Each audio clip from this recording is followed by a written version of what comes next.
Thank you for visiting Catholic Charities virtual program presentation 4 of 4. You may see 4 of 4 and wonder what is that? We do 4 different programs, and this is the last of those programs where we highlight different programs each time, and then we'll start again.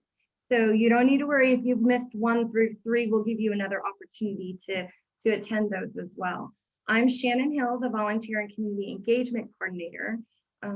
Today we're welcoming our community partners, parishes, board members, and even our newest colleagues, as you've met some of them today. So we want to thank you for taking the time to learn about these programs. Today we'll have Westside Head Start. We'll have someone sharing about in-home, joining Hearts, and North Star Youth Partnership. So we welcome you, and we hope that this presentation will give you the opportunity to learn more about the great work that we're doing. And we're grateful for your partnership in our work. So just a few things before we get started. Each presenter today will be sharing, and then we'll give you an opportunity to ask questions in the chat.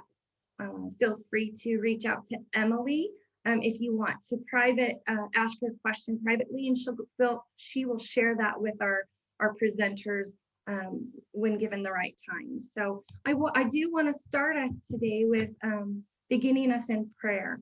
So if we can each bow our heads in prayer. This is our Catholic Charities prayer. Loving God, as persons made in your image, you call on us to recognize and affirm the dignity, sanctity, and value of every human being.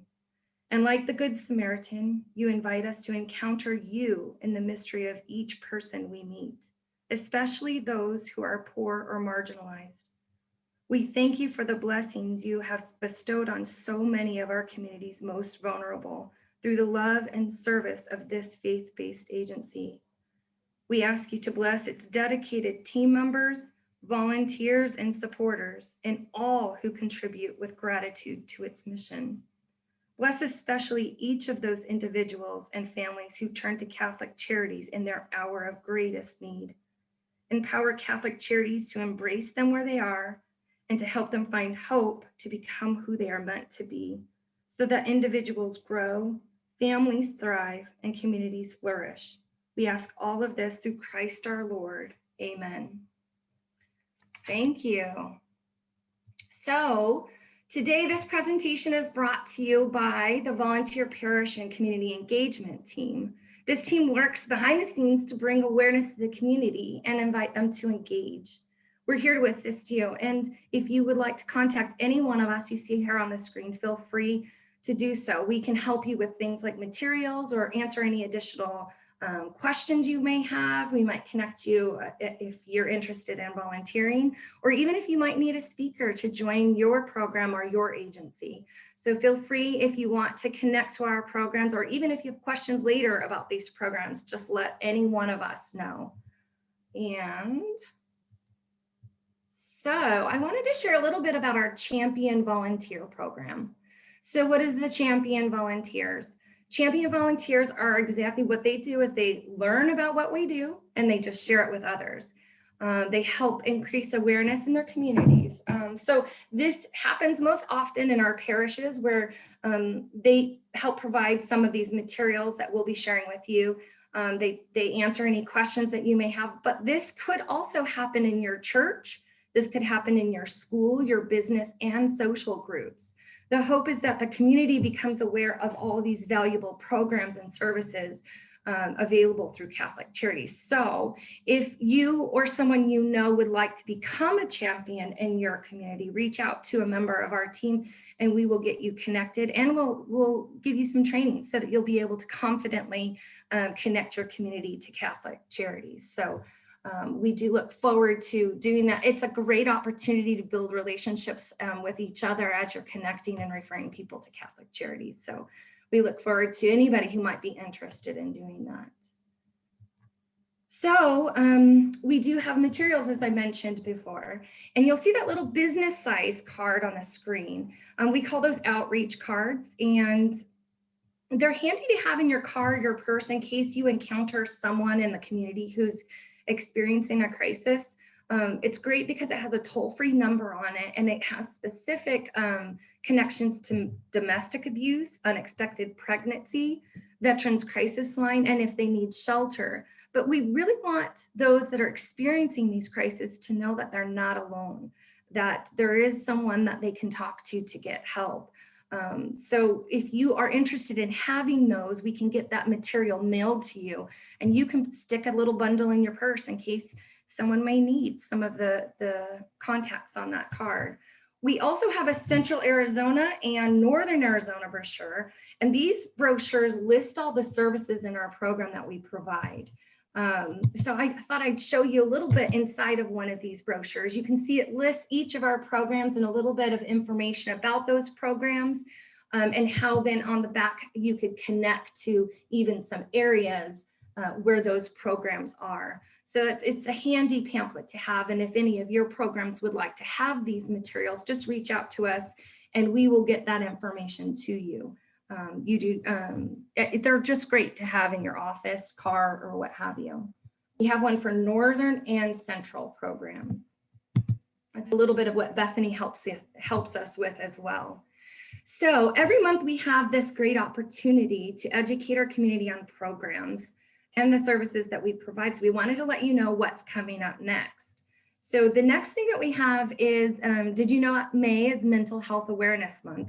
And so we have this special presentation brought to you by our counseling program, where they're going to be able to speak about the practical ways to take care of your mental health, especially during these challenging times. So we really look forward to that. And then this year, the tax deadline for tax donation has been extended, which means that you now have until May 17th if you'd like to dedicate a portion of your taxes to Catholic Charities.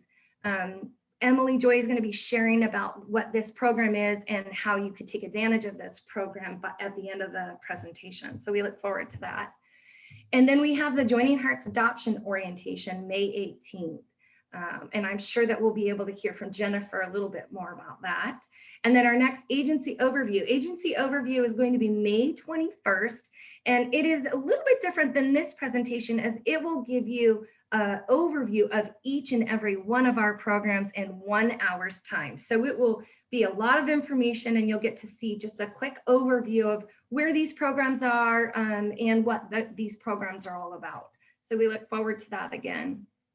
We invite you to join and to invite others to join to hear about the agency for those. So we will be sending you more links to these programs at the end, as a follow-up. So we're going to go ahead and get started. Today I have the privilege of introducing you to our presenters. Each of our presenters are leaders in their programs, and they'll be sharing you a little bit more about what their programs do and how you can be involved and or help others get connected. So today we have Allison Duncan, who's going to be sharing with us about Westside Head Start. We have Amy Gregorich, who will be sharing about Arizona's Families First and also In Home. And then we have Jennifer Hartwig, who is going to be joining us, telling us about Joining Hearts. And Diane DeLong is going to be sharing with us about North Star Youth Partnership. Again, I'll remind you that after each presenter, we're going to give you an opportunity to ask questions, and Emily will go ahead and help facilitate that. You can share your question in the chat, and we're going to get started. So the first person that's going to be sharing with us today is Allison Duncan. Allison, if you could please unmute yourself, and welcome. Thank you, and hello everybody. I'm excited to be here, so thank you. And as Shannon was saying, I'm here representing Westside Head Start.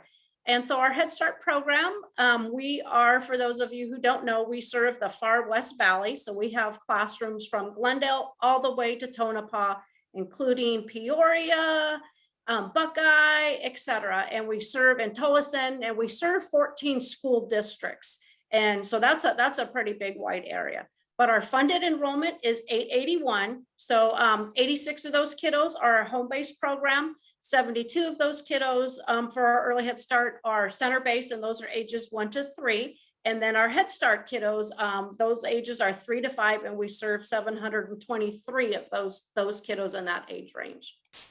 And who we serve are families that our income is equal to or below the poverty line, families that would qualify for any TANF or public assistance, but we also have a partnership with DCS. So we get those kiddos that may be in the foster care system, And also we have connection with some homeless shelters, and we have partners with the homeless liaisons to serve those homeless kiddos. And the homeless and the foster kiddos, those kiddos are what we consider just automatically eligible. So they automatically get in our program. For our Head Start kiddos in the education, we follow the creative curriculum, which is all research-based, and it is what the Department of Ed has us use. And so it's it's active approach to learning that reflects the interest and the needs of each kiddo. But also we offer nutrition in our classroom. So we are providing, when we are in person, we provide 2 meals a day for each of those kiddos. And those kiddos are served, those meals are served family style. But since we've been virtual, we've been able to give them opportunities and connections to the local school districts to provide them those meals that they were missing. So a lot of the kiddos were able to get breakfast and lunch through some of our school districts. For health for the kiddos, we ensure that their vision, their hearing, their dental, their physicals are up to date. So the kiddos are healthy enough to be able to learn in school. I mean, and if a kiddo has a cavity and they're in pain, they're not going to want to learn. So we make sure that we facilitate getting the kiddos insurance if they don't have it, but we make sure that the kiddos are healthy enough to learn. And also we do a lot with the oral hygiene practice and brush when we're in person, we have the kiddos brush their teeth daily after their meals. But since we've been virtual, we've made sure that the kiddos have toothbrushes, et cetera, and still have the access to the learning aspect of it. For our early Head Start kiddos, like I said, we have center-based and home-based. So our home-based program, the visitors go out and visit the homes weekly. They give them activities that are developmentally appropriate. Center-based, it's the same thing, same curriculum, but they're center-based and they're 1 to 3 year olds. During this time, we've been able to offer virtual service for all our kiddos. And so the Head Start kiddos have been offered their education time through that, but also it's been a challenge, but the littles have been offered it too. Our home-based visitors have been able to complete a virtual lesson through them for the week their weekly visits have been virtual rather than in person. For family engagement and connections, we've been able to provide referrals and community resources to each family that helps them gain the goals towards self-efficiency. We provide parent engagement activities and volunteer opportunities. While we have been virtual, parents have been engaged with their child's education and have completed like home tasks, et cetera. For our in-kind hours, for our volunteer, we've missed our volunteers in our classroom. We've had a lot of parent volunteers, a lot of community volunteers in our classrooms, in our offices. But this past year, we've really missed our volunteers because they help keep us going. But our parents are encouraged to be involved in their children's education. But still, we've had our policy council meeting and our governance going, so they can volunteer through that. They can participate in that, et cetera, throughout this year. For volunteer opportunities, like I said, we love to connect with our volunteers. We have volunteers in the classrooms, we have volunteers in our offices, and we have volunteers at our community events. We had a community event this week actually in Buckeye, and it was a bunch of, it was about 10, I'd say a bunch, but it was about 10 of our staff members to, so we could keep that social distancing. But what was missing was our community people. And it would have been, I can't wait till we get back to that and be able to engage our communities. For the community outreach, also we've been able to partner with some of the food banks and do a food mass distribution. So we're doing that monthly. It'll be the first Monday of every month. So our first one is going to be in May, and we're so happy to be able to partnership with the food banks to get the food out to our kiddos. And that's, and like I said, we have 20 physical sites, but 49 classrooms throughout the valley. So we're able to reach a lot of these kiddos. Thank you, Allison. You can see on the screen there the current needs that they have, because this program does social services for their families. Some of the things that they need are pull-ups and diapers, and they kind of connect their families. So you'll hear that they do those food boxes. They partner with another organization to get food to their families. They help assist get diapers. And so Allison, let them know. I know that we don't have as many volunteer opportunities at this time, but you can still get involved by helping to get some of these items for Westside. Are there any other items that you think are helpful to get to your families that you're currently in need of?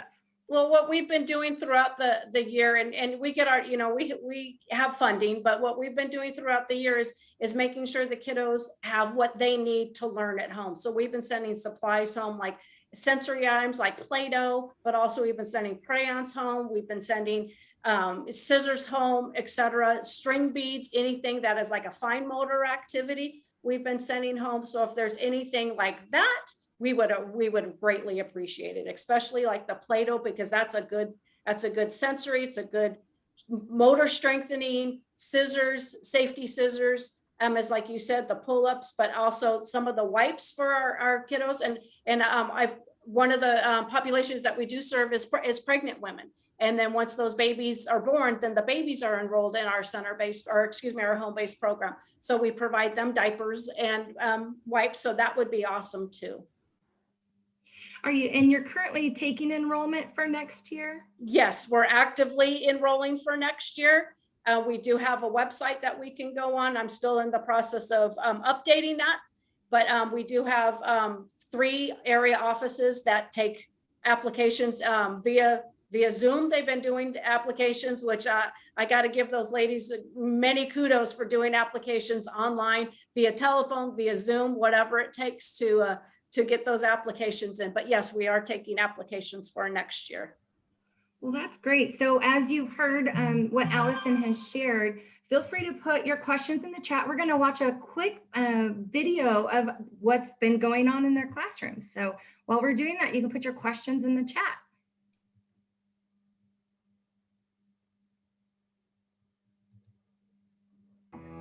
Take a look inside a Westside Head Start classroom, and you'll quickly see that we are educating our children in an effective and innovative way.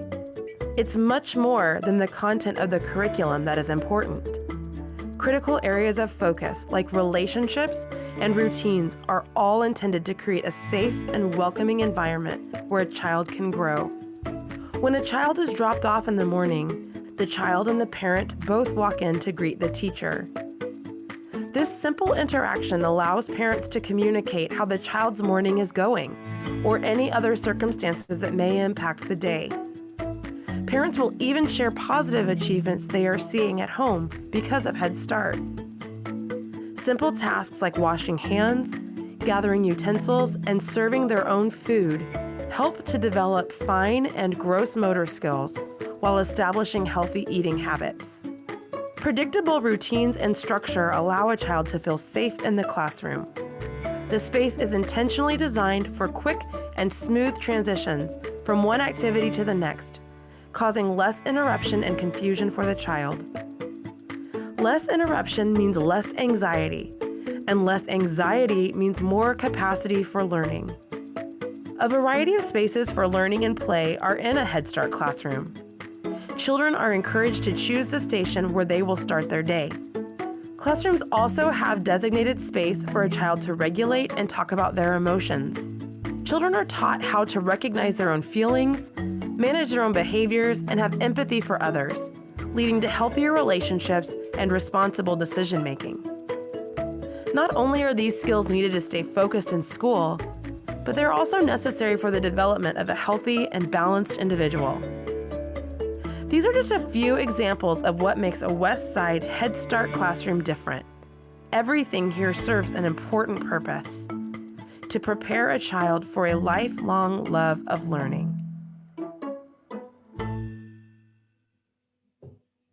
I love that video so much. Allison, I bet you look forward to having your classrooms back open. Yes, we do. And one thing I wanted to say that I'm so proud of our team, we were able to purchase about 150 Kindles to be able to give to our families that did not have access to devices or access to the internet. So the kiddos were able to participate still in our virtual services. So that just really touched me as an employee that we were able to do that, to continue the services. But yes, I can't wait to be back in person and, see those little kiddos and be able to just, engage in that learning again. So great. Emily, do we have any questions in the chat? Yes, we do have a question from Rhonda. She's asking whether or not there are volunteer opportunities virtually at the moment. Yes, we've had some interns actually observe some of our Zoom sessions, and just to be able to, because some of the teachers are still doing projects with the kiddos. And so we still need some opportunities for people, getting the supplies together for the teachers. We have another question asking if we're in need of any bilingual teachers, virtually or in person. Yes, we are always in the need of bilingual teachers. That's awesome. Yes, so yes, connect with me and we will get you the link, or I'll put the link in here for our employees. That's awesome. And towards the end of our presentation, we'll also share some links for you to be able to see our employment opportunities as well. So you'll see that at the end of our presentation. Yes, but we do have teaching positions open. We have assistant teaching positions open, and we also have our program aid positions open. The program aid more assists with the food distribution. Thank you so much. Any more questions? Not at the moment, but if you have questions later on in the presentation, feel free to put them in the chat box and we can address them later. Wonderful. Allison, thank you so much for sharing with us today about Westside Head Start. We are so grateful. Thank you all. Sure. All right, up next, we have Amy Gregorich, who will be sharing today with you about Families First and our in-home programs. Amy, if you can please unmute yourself and welcome. Thank you. Hello, everybody. I'm Amy Gregorich. I'll start first with Arizona Families First. So Arizona Families First is a substance abuse program, and it is a closed referral program. And what that means is DCS refers in. So people in the community cannot just come and enroll, but DCS and the jobs program, if there is identified substance use or a history of it, and there is a concern with safety of children in the home, Arizona Families First is brought into that.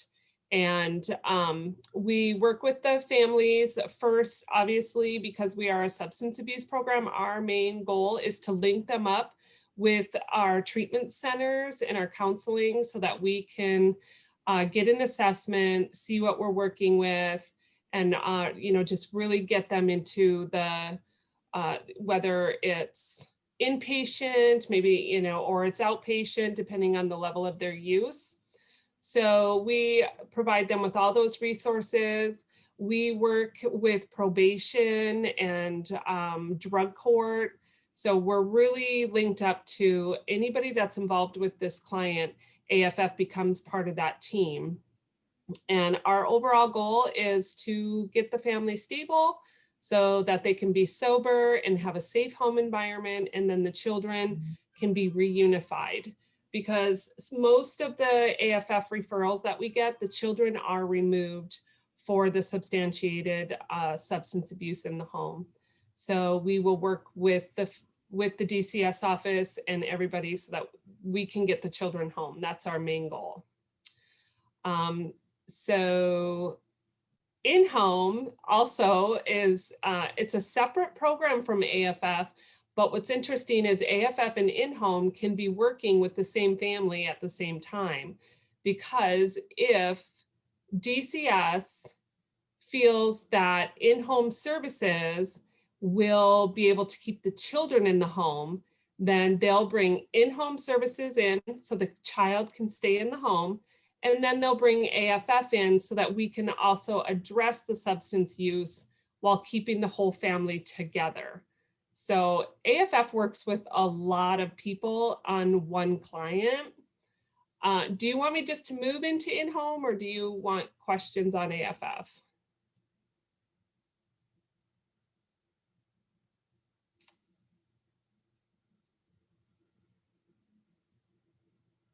Thanks, Amy. You can go ahead and share about in-home, and then we'll have everybody ask questions at the end. Okay, yeah. Mhm. Okay, so in-home services is a time-limited support services that DCS offers to families to address any identified concerns. And the goal of in-home services is bring the services to the family in their home setting. So once DCS has identified a concern, and they refer to in-home, and it's possible to maintain child safely, child is safe in the home. So in-home services comes in and they try and work with whatever DCS had identified as a concern. So the Catholic Charities in-home teams, they help the family identify their strengths, and then they build on those strengths to enhance the skills to meet the children's needs and address all of the DCS concerns.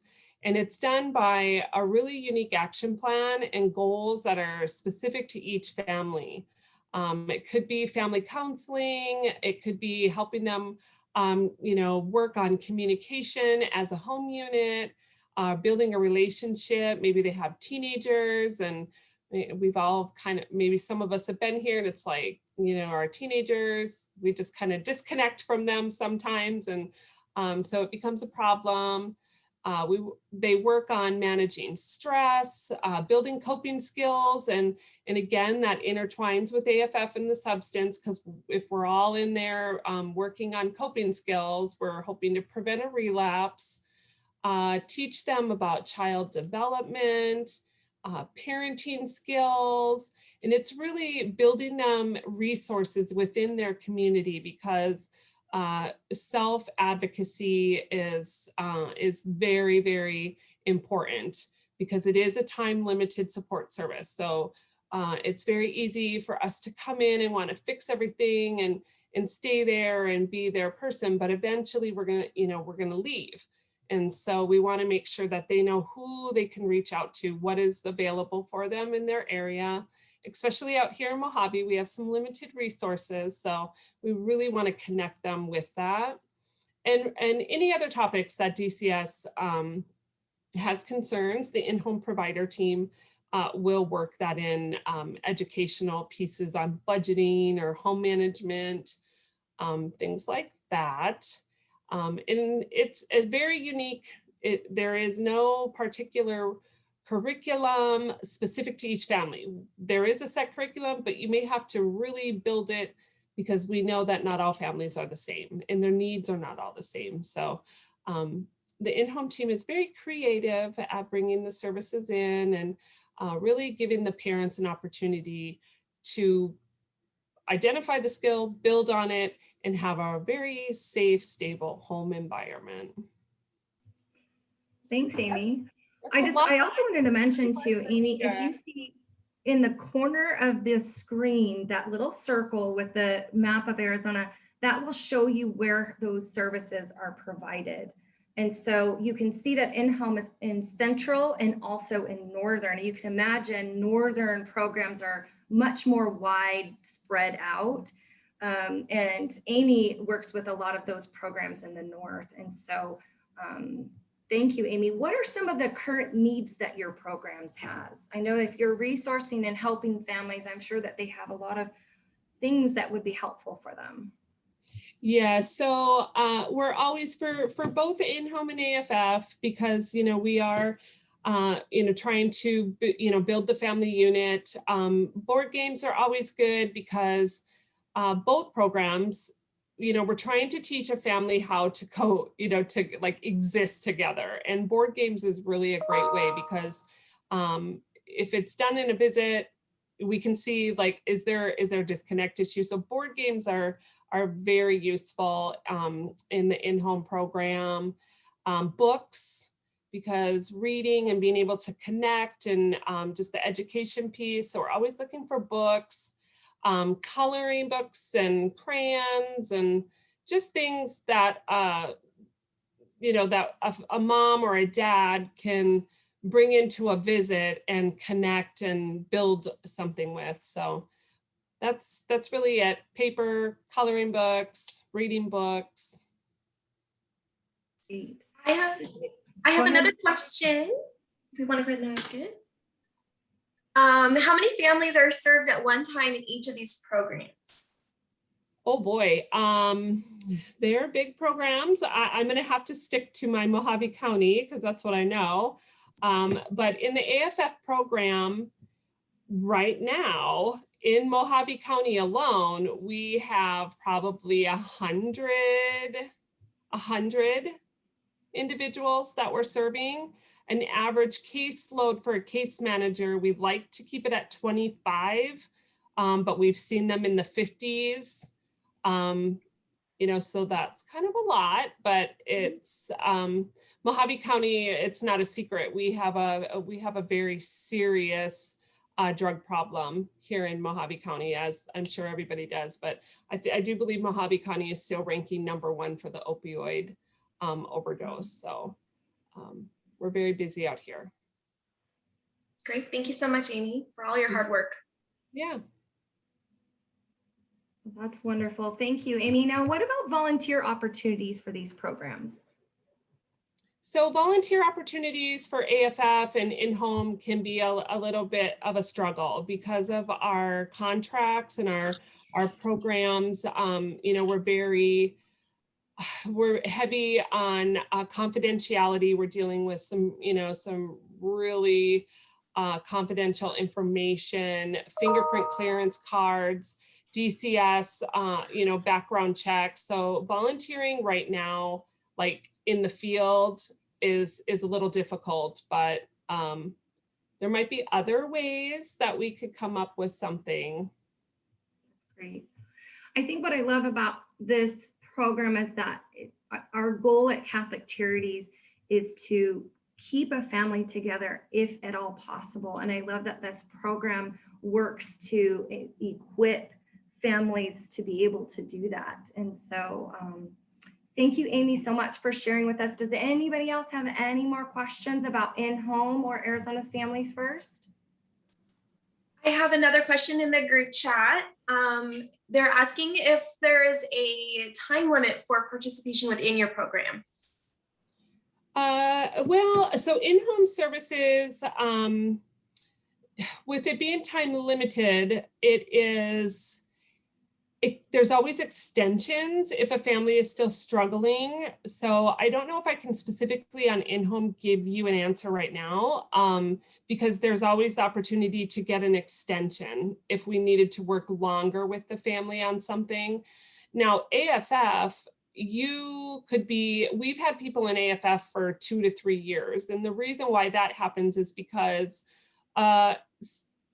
treatment is not cookie cutter. And so if we have a client who goes into outpatient treatment and they're struggling and they relapse, they have to start over basically. And so they could be in there a while, and then once we get them through treatment, we have a recovery maintenance program, which is an aftercare. And we want to make sure that we are still with them because sobriety is very new, very fresh. They've gotten a job, so let's see what they do with their money now. And kids are, hopefully coming home soon. You can be in that program for a year. So AFF is definitely the time frame is longer than in-home services. Thanks, Amy. Emily, any more questions? No more questions. Christina's just asking if what's the best way for each donation to get donations, for each program to get donations. If the programs want to go ahead and put that in the chat, that'd be great. And also we will share with you towards the end of the program how you can get connected to the Amazon wish list for each of these programs. And those are great because they go directly to the program so that they can get directly to the families, which has really been wonderful in this virtual world that we're all living in right now. And you can also look to see the kind of items that these programs are in need of. So that's very helpful. Well, thank you so much, Amy, for sharing about your programs today. And if you have more questions, you can put them in the chat. Okay, so now we are going to have Jennifer Hartwig, who's going to be sharing with us a little bit about Joining Hearts. Good morning. My name is Jennifer Hartwig, and I work with the Joining Hearts program, and I'm here to share about that. It's probably one of our most unique programs of the agency, at least I think so. And it's just wonderful to be a part of. So Joining Hearts is really there's two sections of it. There's two parts. Part one is our pregnancy counseling program. And we work with women who are facing an unexpected pregnancy. And we walk along with them and help them to make a life-affirming choice, either to parent or to place their child for adoption. We work with these women as much as they'll let us. Sometimes we work with them for 1 to 2 visits, and sometimes throughout their whole pregnancy and even afterwards. We're really helping them to make permanent solutions. We're helping them to find permanent housing, getting prenatal care, really making sure that their needs are satisfied, getting on WIC, getting on food stamps, really connecting them to resources in the community. And again, it's a lifelong commitment. If they want us, we will help them. We provide them with track phones and prepaid minutes so that we're able to connect with them, or they're able to connect with us at any time and ask for help. They can use the phone to make appointments, job interviews, again, prenatal visits, anything that they need. We have a 24-hour hotline that women can call or text us for help and connect with a pregnancy counselor at any time. The second part of our program is our adoption program. We're a private infant adoption agency, and we work with couples who are struggling with infertility and really want to grow their family through adoption. So we work with these families to become certified to adopt, and then we have a wait list and hopefully get to match them with our pregnancy clients. And it's a really special program. It's really a blessing to be a part of. I think we have a video of one of our couples that we were able to connect with last year.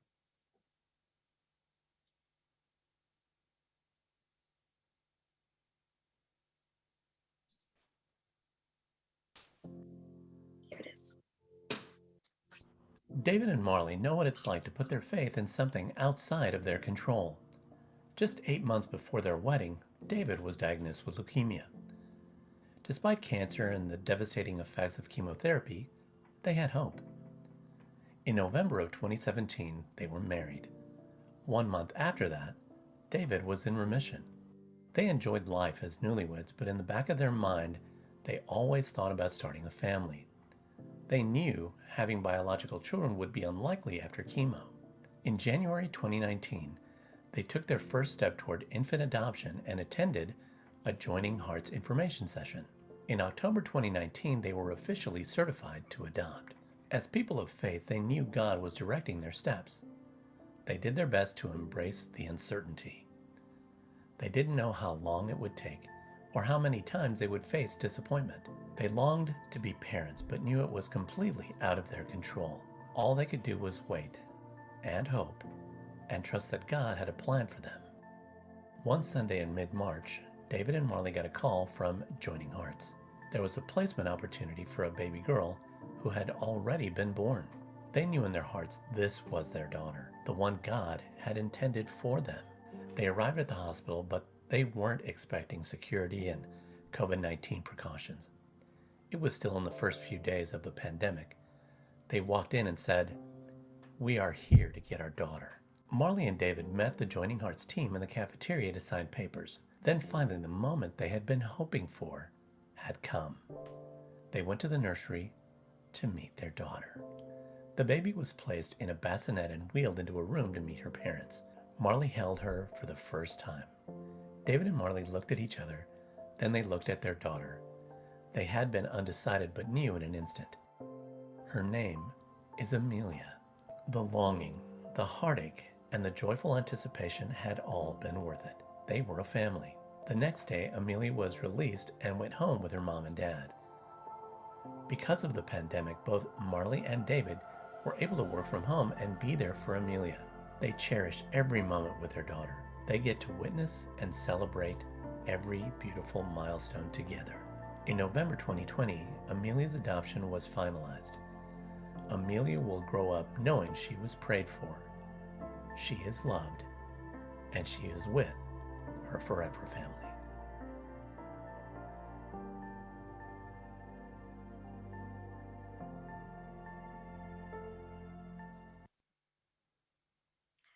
That's one of all of ours are success stories, but we love that couple so much, and they've been so generous about sharing their experience. And if you're interested, David has just recently written a blog post that I believe is up on our website. I'm not sure if you're able to drop that link into the chat. If not, I can find it. In this situation, the birth mom was not interested in having a relationship. We really encourage that. And in most cases, the birth mom is encouraged to have a relationship with the adoptive families. In this case, she wasn't, but they continue to save cards and pictures for her if she ever changes her mind. So one of the things that David did was write a letter to the birth mother. There's the link, thank you. And it's a really special letter that he wrote and he shared with us to put on our website. Every time I've watched that video a few times, Jennifer, and every time I watch it, I tear up. It's such a special and touching moment. And for you to be able to walk with each of these families, how that much must stay in your heart for so long. It absolutely does. And it's such a blessing. Yeah, when I watched that video as well, because I took some of those photos. So I was standing there and I took some of those, and it's like, oh my gosh, just that I was just there to witness those moments is just a blessing.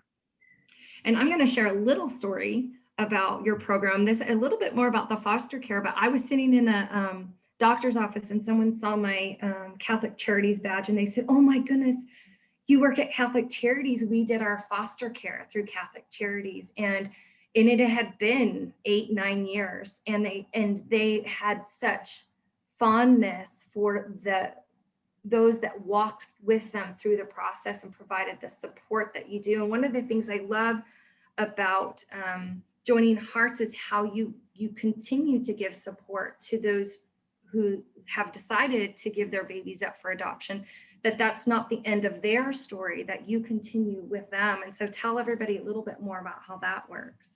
Absolutely. Lifelong program. In addition to always being there for the birth moms if they need us, in addition to the adoptive families as well.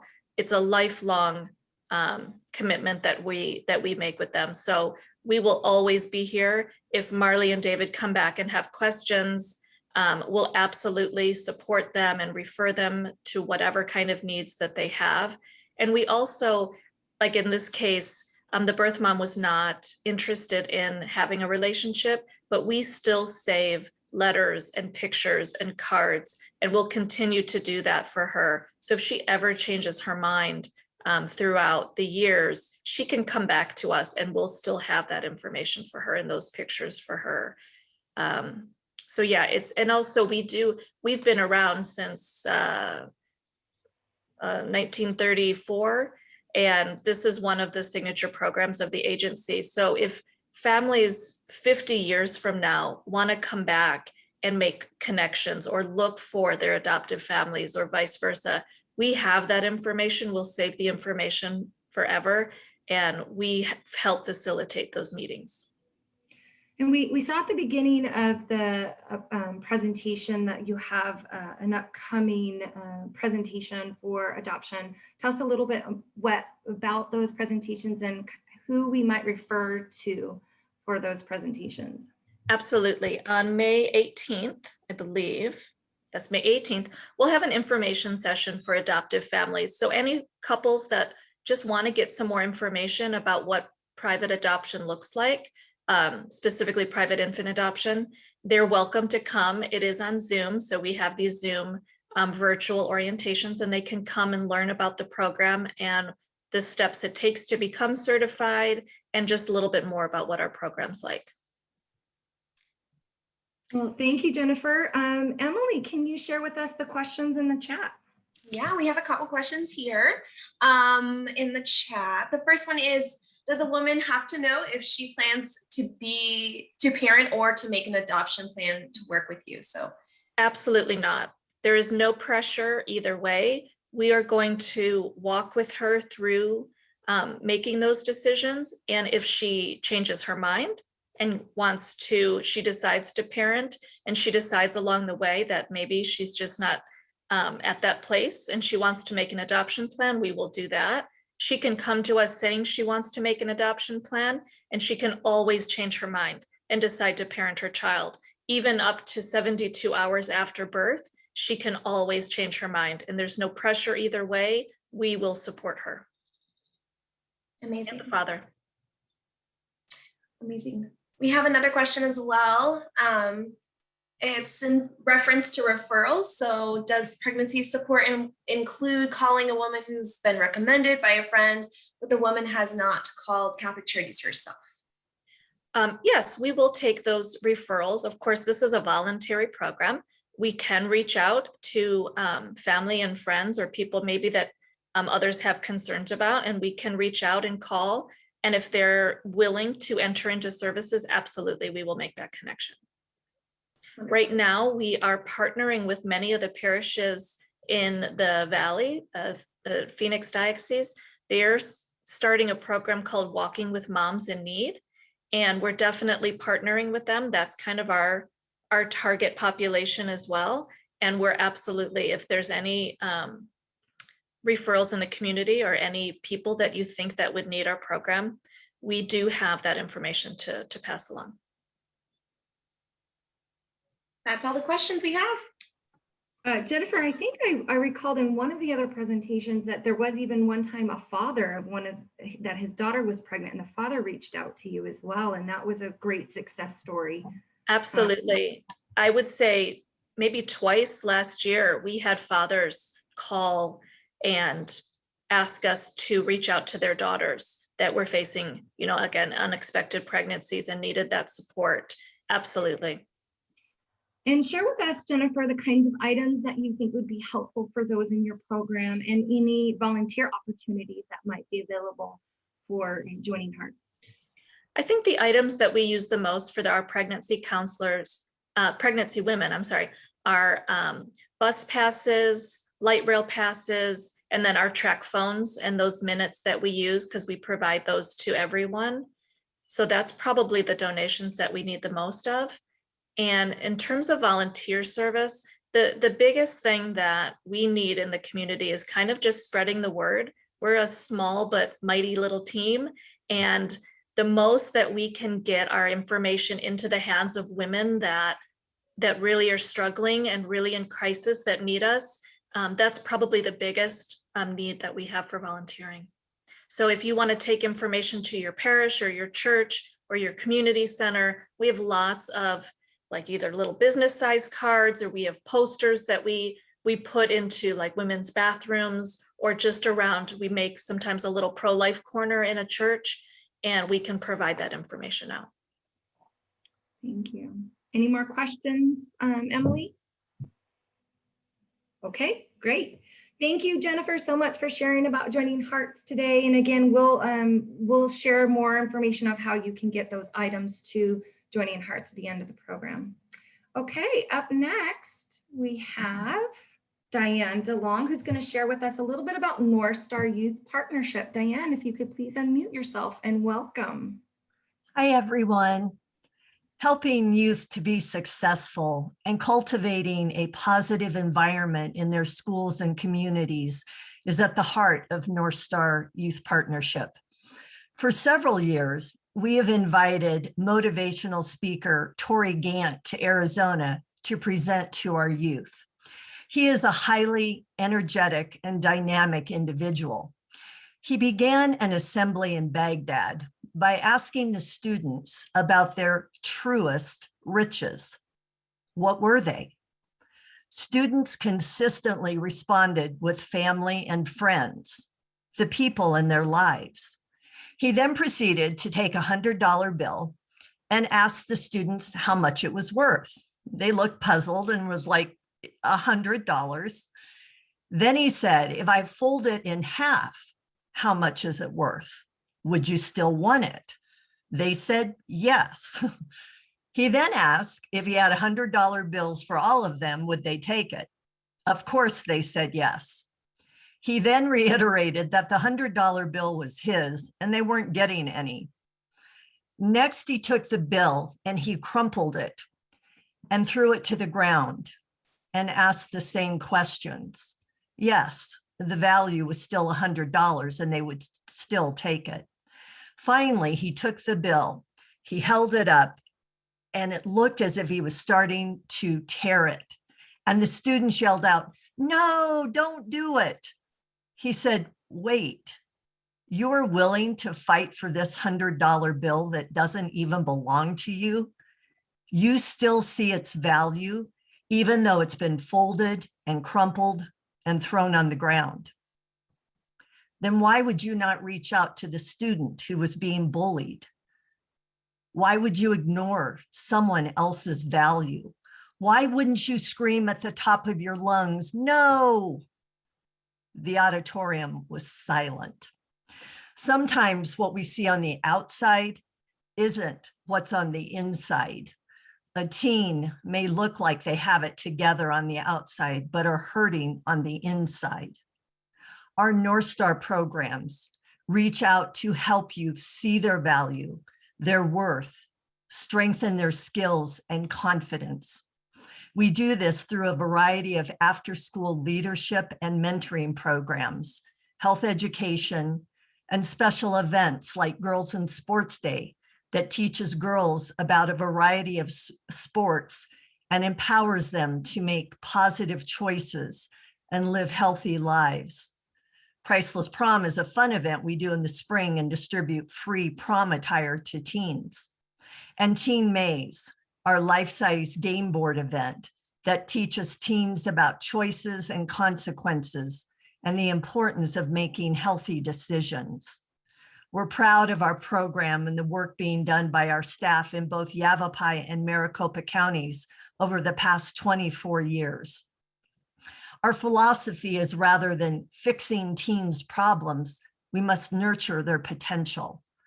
All of our programs are done in collaboration with schools and youth-serving organizations.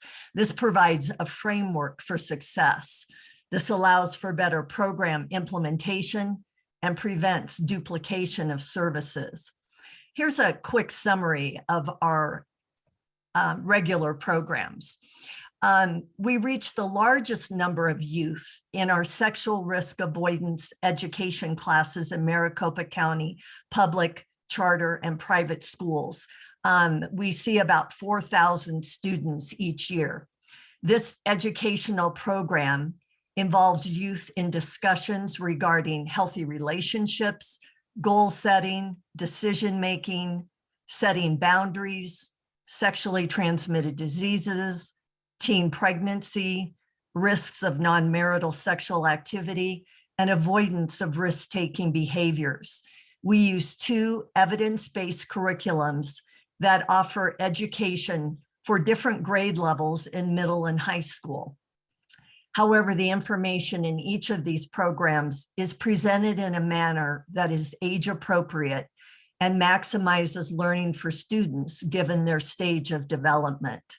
The curricula utilize a combination of lecture, videos, role plays, discussions, and activities to reach youth with a variety of adolescent learning approaches.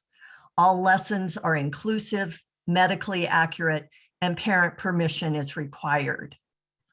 Our newest program is Safe at Home and teaches students who are distance learning or watching younger siblings how to be safe at home and on the internet, which eases concerns by parents who work outside the home.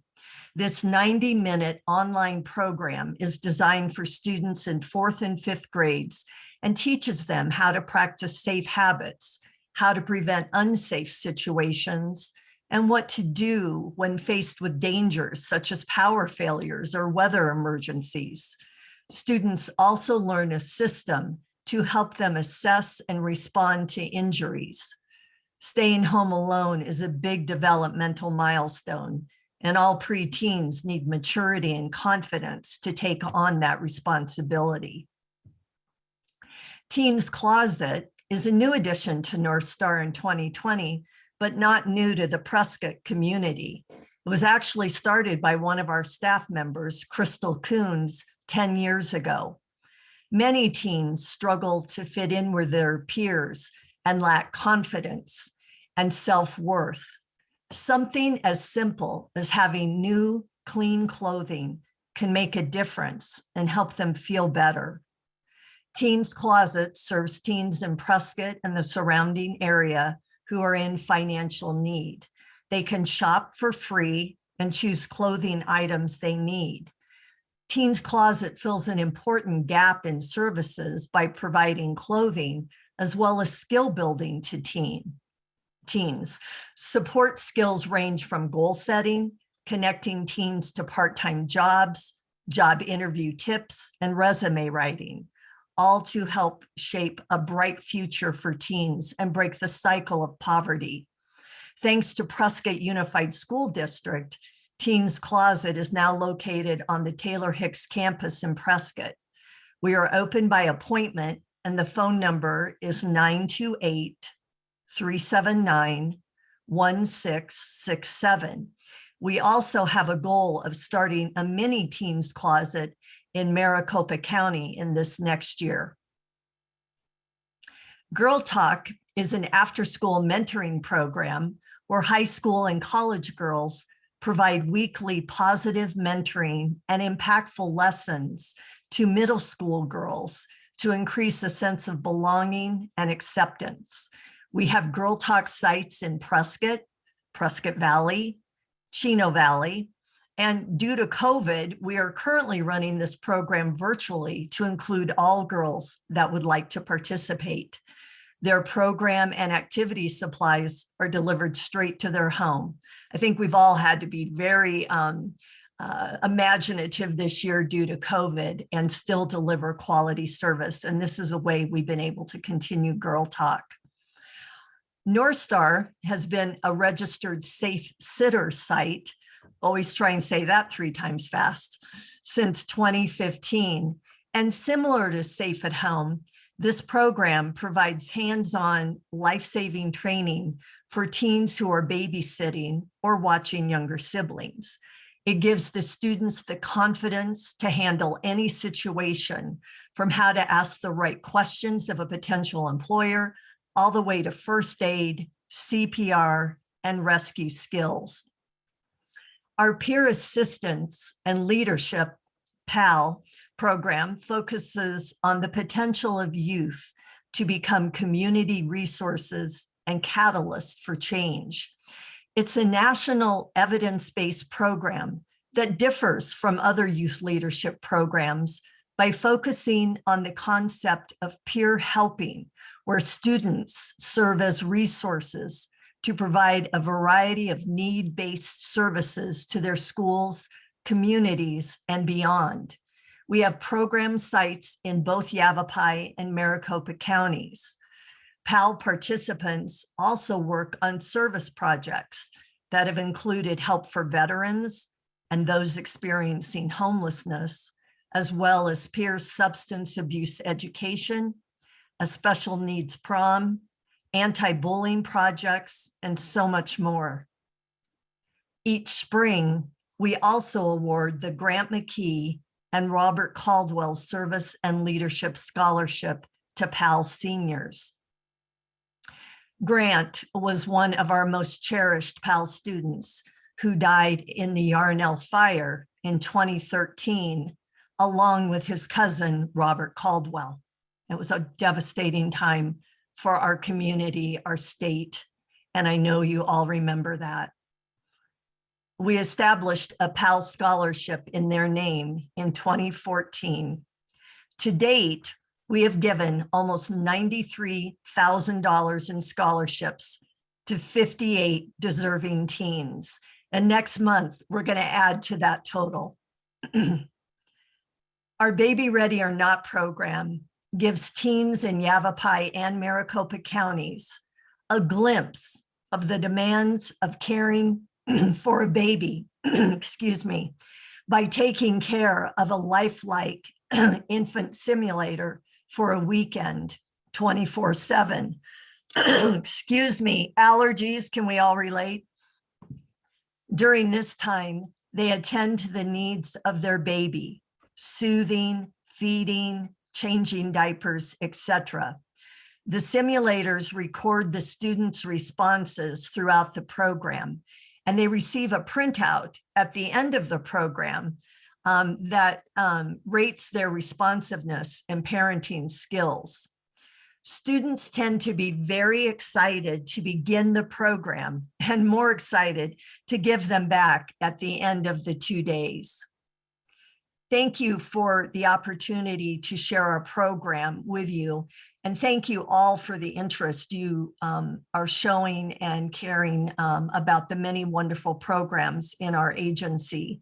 We can always use monetary donations, donations of new clothes and gift cards to clothing stores, non-perishable snacks, prom attire, hygiene items for our anti-bullying projects, such as shampoo, toothbrushes, toothpaste, laundry soap, lotions.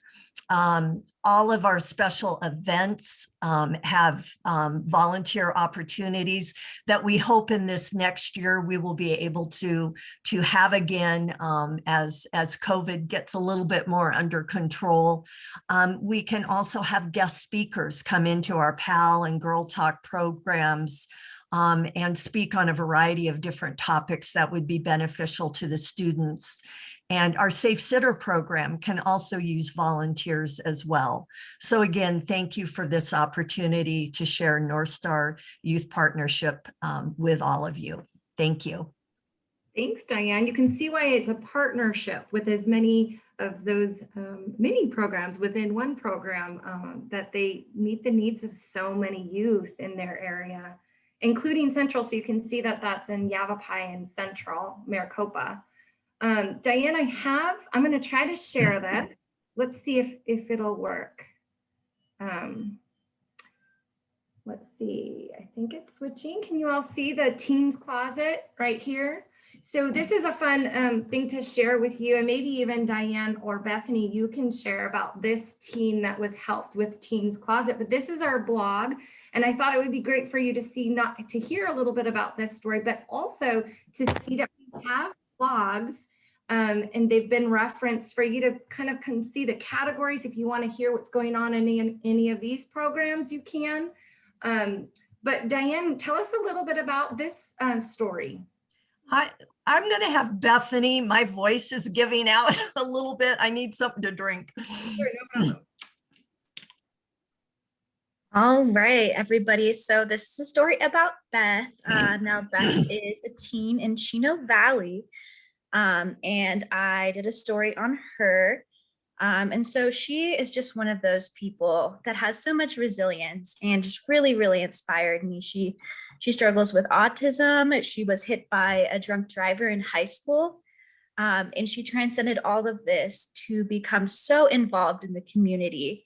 And she really enjoys coming to Teens Closet. Shout out to Crystal for helping her out. She enjoys, finding the newest trendy styles, and it really just helped her gain the confidence that she needed to do her community involvement. And she also is in a pageant called Miss Teen, which focuses on youth development for girls with disabilities. So she'll be participating in that again this year. And I just thought she was a great example to show, what someone can do when they feel supported, when they feel good about themselves, and when they enjoy what they're wearing. Thank you, Bethany. What a difference it can make helping someone just to feel confident again. So I also wanted to share, while we're here on the website, you can see the ways to give. These are where those wish lists can be found. So if you get on our website, you can see that of the programs today, you can click on their program and then it'll take you to the Arizona wish list. So those are very helpful to know and what have you. So while I get up our presentation again, who has some questions for Diane? There's currently nothing in the chat. Well, thank you, Diane. We'll be looking forward to those volunteer opportunities as they open up and come away from virtual. How has virtual been for these programs? I just keep imagining those babies going to other people's homes and the parents of these teenagers. Yes, like I said, they love to bring them home and they love to give them back. And usually when they hand them back on after the weekend, they have very dark circles and look like they have had no sleep because again, it's 24/7, but it does give them a reality, a taste of reality of what it would be like. And that's the whole goal. Yeah, yeah. Well, thank you so much, Diane, for sharing with us about North Star. We mentioned at the beginning of the presentation that we do have program materials. So we have that Central and Northern Arizona brochures that will give you just a brief overview of each of the programs we have. But we also have brochures that are more specific to the programs.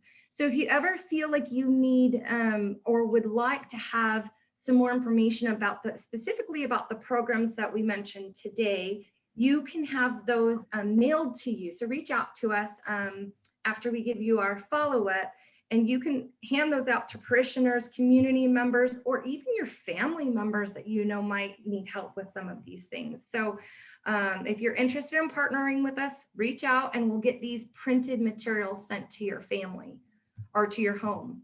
And then Emily is going to share with us a little bit about the tax credit. Yes, of course. So the charitable tax credit, I know we've been talking a lot about it. If you've been a part of these presentations, as well as if you've been getting some email blasts from us. But there's some exciting news, new changes coming around it. We do have a new deadline, like we mentioned earlier. It's now May 17th. For all of those of us that are procrastinators, now is your opportunity to give that charitable tax credit. Arizona State has an amazing program for this. It's different than any other state with these stackable tax credits. It is a dollar for dollar, I would say deductible off of what you owe at the end of your tax return for the state of Arizona. And for our organization, Catholic Charities, if you give, we offer an amazing tax incentive with our foster care tax credit. This is one of the largest tax credits that's offered. There are different kinds from affordable housing to schools to churches, and each one of those have its own limits. But for our foster care charitable tax credit, the maximum is $1,000 to file jointly and $500 to give individually, which is stackable with our affordable housing tax credit if you give to our Housing for Hope program, which increases that for another, I believe it's $800 and then $400. So $800 file jointly, $400 to file individually. This is a very exciting opportunity. It's a way to get some input and tell where you want your money to go. So I highly encourage people, if they do owe money, to find a place that you feel passionate about and to give that.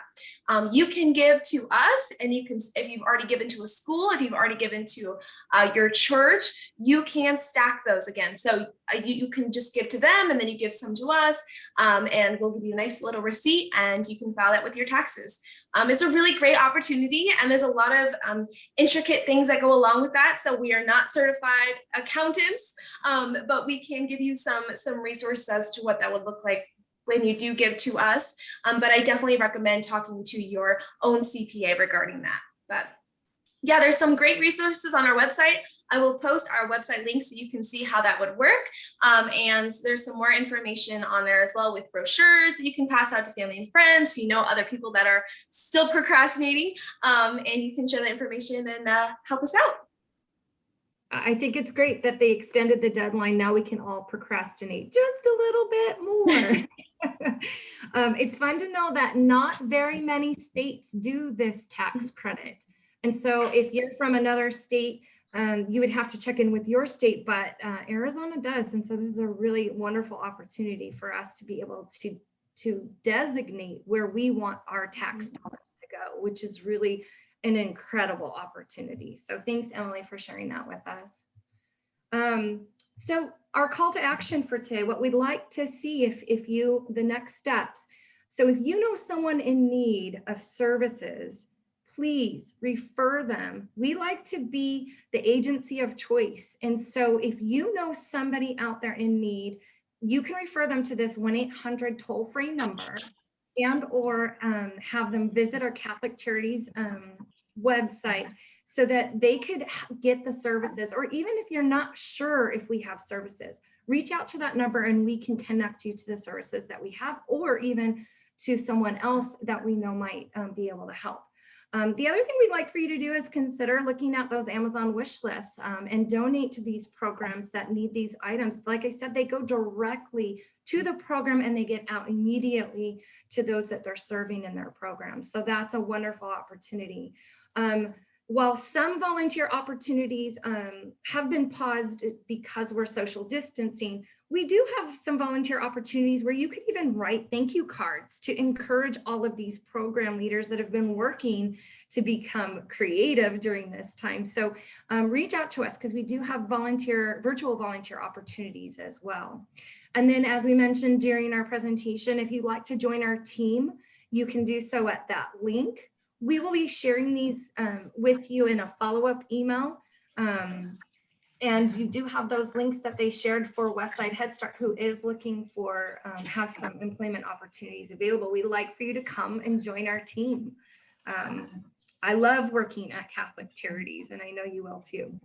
So again, thank you for joining us for this virtual program presentation. This is 4 of 4, but we will start again with 1 of 4. So coming up again is that mental health and coping skills, May 14th. If you know someone or would like to join us, please share those links, which we will share with you in the follow-up email. I also want to mention that we have recorded this today so that we can share it with you. So if you know somebody else that you'd like to even share today's presentation with, feel free. Again, that May 17th new tax donation deadline. So if you have more questions, you can reach out for that Joining Hearts adoption orientation. If you know someone who is interested or just wants to hear a little bit more about it, you can reach out to Jennifer and her team, and they will share with you all the information about that.